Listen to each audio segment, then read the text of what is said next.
کتنا اچھا موقع دیے یہ سب کرنے کا. انشاءاللہ ہم اپنے پیروں پہ ٹھہریں گے, کچھ کر کے بتائیں گے انشاءاللہ. Thank you sir.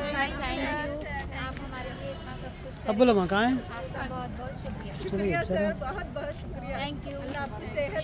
اور سب کا بہت بہت شکریہ جو ہمیں سکھائے بھی فری میں, مشین بھی دی. سرٹیفکیٹ ہاتھ لے لو. مشین دے دیا.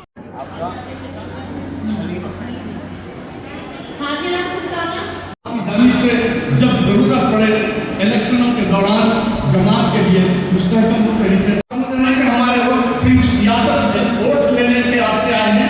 ووٹ لینے کے واسطے وہاں پہ نہیں جہاں 5 سال میں ہم بہار میں جا کر پیچھے ضروری ہے. آج ہماری نوجوان نسل بے راہ روی کی زندگی گزار رہی ہے. وہ زندگی ہی کیا جس زندگی میں کوئی مقصد نہ ہو. وہ زندگی ہی کیا جس زندگی میں کوئی ارادے نہ ہو. وہ زندگی ہی کیا زندگی جس میں کوئی عزم نہ ہو.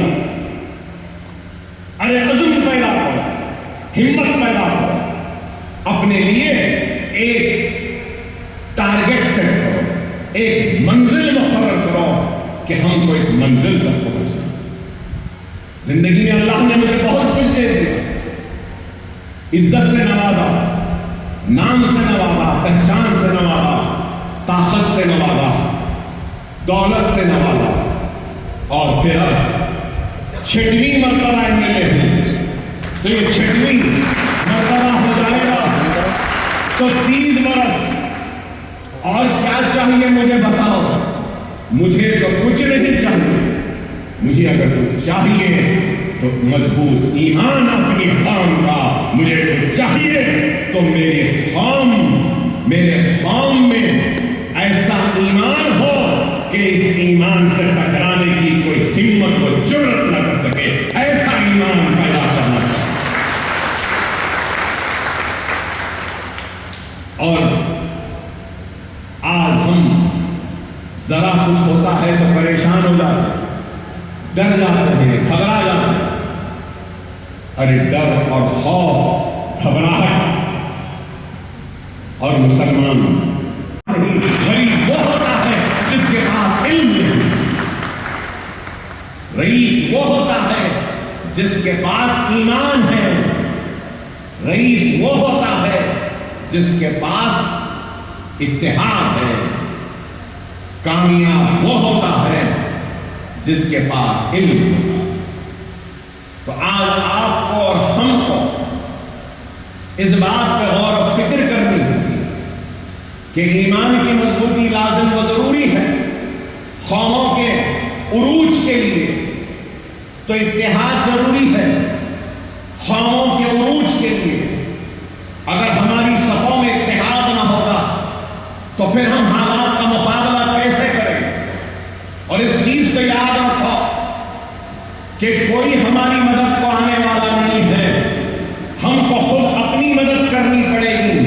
ہم کو خود اپنے اتحاد کی سیسا پھیلائی ہوئی دیوار کے ذریعے ہمارے دشمنوں کا مقابلہ کرنا ہوگا.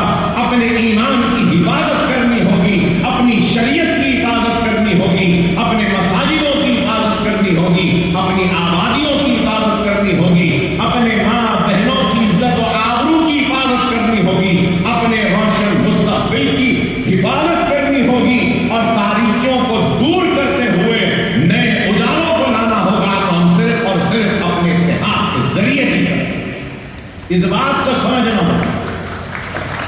اور علم, تیسری چیز علم. قوموں کے عروج و زوال میں علم کا بہت اہم رول رہتا. اور وہ قوم جو علم سے محروم رہتی ہے وہ نہ صرف عروج بلکہ کامیابیوں سے بھی محروم رہتی ہے. وہ قوم جس کے پاس علم ہوتا ہے وہ قوم دنیا کی امامت کرتی ہے. اور آج ہمارے پاس سب سے بڑی اگر کوئی کمزوری ہے تو آج ہمارے پاس علم نہیں ہے. لیکن ہم نے سالار ملت ایجوکیشن ٹرسٹ کے ذریعے دنیا کو یہ بتانے کا بیڑا اٹھایا ہے کہ تم نے ہم کو موقعوں سے محروم رکھا، اس لیے ہم پیچھے تھے، دیکھو آج موقع مل رہے ہیں تو دنیا کی دوڑ میں ہم سب سے آگے رہیں گے، اول رہیں گے، اور دنیا کی امامت ہمارے ہاتھ میں آئے گی۔ یہ ہم پیغام دینا چاہتے ہیں، یہ ہم بتانا چاہتے ہیں۔ آج الزام لگانے والے الزام لگائیں گے ضرور، لیکن ہم کو ان کے الزام کی پرواہ نہیں ہے۔ اس لیے پرواہ نہیں کہ ہمارا کام دنیا کی رضا نہیں ہے، دنیا والوں کو راغب کرنے کے لیے نہیں ہے، ہمارا کام اللہ کی رضا کے لیے ہے، ہمارا کام اللہ کے حبیب محمد مصطفیٰ صلی اللہ علیہ وسلم کی امت کی خدمت کے لیے ہے، اور ہمارا کام ہماری آخرت کے لیے ہے۔ دنیا ہمارے کام کا اجر دے نہ دے، ہمارا ایمان کہتا ہے، میرا ایمان کہتا ہے، آخرت میں اللہ ضرور مجھے ہمارے کام کا اجر عطا کرے۔ یہ جذبہ دنیا کی کوئی طاقت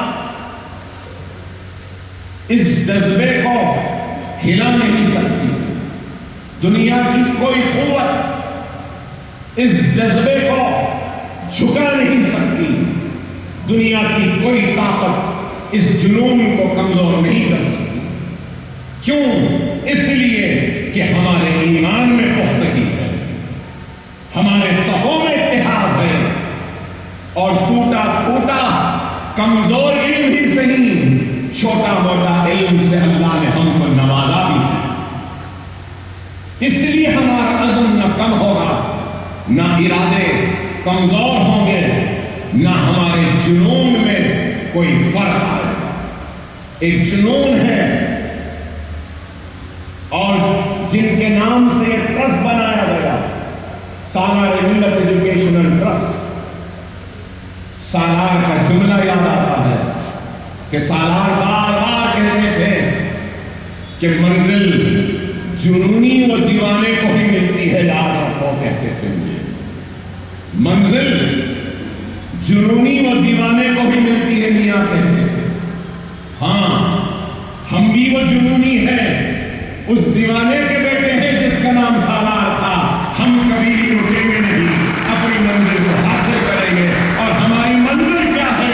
ایمان کی پختگی۔ ہمارا مقصد کیا ہے؟ اتحاد۔ اور ہمارے ارادے کیا ہیں؟ تعلیمی انقلاب کے ذریعے اپنی قوم کی تعلیمی پسماندگی کو دور کرنا اور دنیا کی امامت کو اپنے ہاتھ میں لینا۔ یہ ہمارا مقصد ہے، یہ ہمارا کام۔ ارے اگر چاہیں یہ عمارت اگر آج کوئی بنانا چاہے تو شاید 50 کروڑ روپے لگ جائیں گے اس عمارت کو بنانے میں۔ 3.5-4 ایکڑ زمین ہے، اگر یہ زمین خریدنا چاہتے ہیں تو کروڑوں روپیہ کا زمین کے لیے جائے گا، لیکن آج ہم کو اذان ہو گئی۔